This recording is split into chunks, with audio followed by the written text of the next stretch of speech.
So what do? Instead of having a blood transfusion, I went in and had an iron infusion. So I went into this hospital room, and it was a clinic where it was a cancer center where there were many people there that were receiving treatment. And I found it amazing when I walked into that room that every one of them looked so peaceful. That they all seemed to be in this moment of time, and they weren't worrying about what came next. And all I wanted to do was give me the energy so I could get going. So I sat down, and they started to give me this infusion. I was on a chair, and my mom was sitting next to me. And I just remember when they gave me the test infusion, I started to feel a burning sensation. I felt my throat burning, my face burning, and I looked at my mom and said, I don't feel. And I just remember peace. And I felt myself swirling down. It's like a funnel. One of those funnels where you put a penny in and you watch it peacefully glide down to the bottom. And when I got to that bottom, I felt myself being part of every one, everything, every plant, every animal. I could reach out and I could feel myself moving within everything. And I felt God. I felt God within me. It was such an amazing experience. Awesome. It was awesome. I was everywhere and part of everything. As I became and was this, I experienced this moment of what I call unity.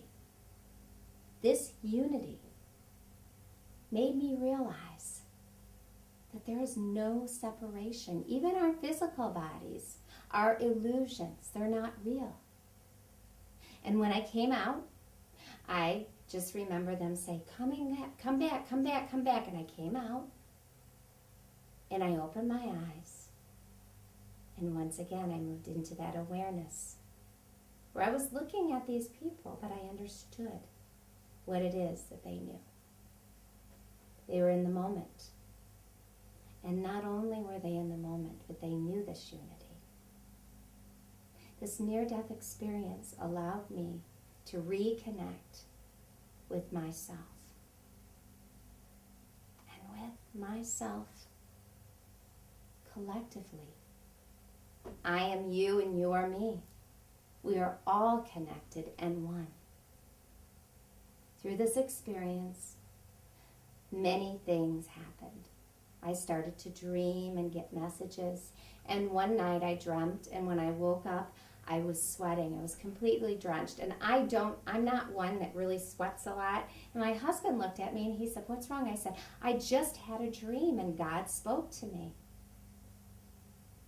And my husband got out his piece of paper and started to write like he does. Because I do. I have always dreamed and talked in my sleep and talked to my master guides. But this time it was different because I had a very specific message that was very simple and short, but was amazing. I saw this burning bush and I heard the voice of God say, teach people that we are one. And so I woke up and I did. I said, that's what I'm going to do. I did argue first and said, oh, I already do that. And I got the message again, teach people that we are one. But when I came out of it, I told my husband, this is what I need to do. We are moving into a time where we need to all come together and work together. And until we realize this, there will only be that separateness and the illusion of that separateness. And I know I had to go through that near-death experience in order to feel that. So that now I feel that what's happened is when I walk into a room, because of going through that experience, I'm actually able to tap into that collective in a split second and hold everyone so that they can feel themselves. And so it's become my mission to do that. And I think that many of us who've been through near-death experiences have had some message or experienced something that has brought them on a mission. I still continue to receive messages, and I was able to finish my book, Wake Up Your Intuition, and receive a whole process of waking up that helps to take each and every person on a journey, a personal journey to their purpose.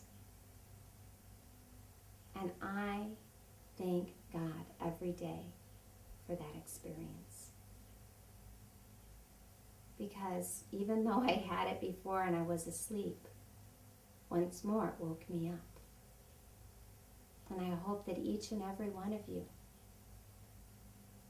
can feel this experience, and that light, that spark that's within you wakes up to your purpose. When you have a near-death experience, everything changes. It's like an alcoholic who decides to stop drinking.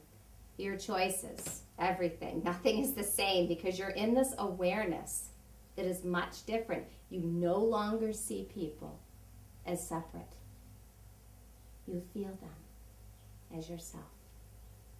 And Jesus said it. He was one of our greatest teachers when he said, "The Father is in me and I am in the Father, and I am in you and you are in me." And it's in many different teachings. Doesn't mean there's just one way. There's many ways. Buddhists teach this. Whether it is God, Creator, Great Spirit, Jehovah, within us exists God. And that's what I've learned from my near-death experience. That's it. I shortened it.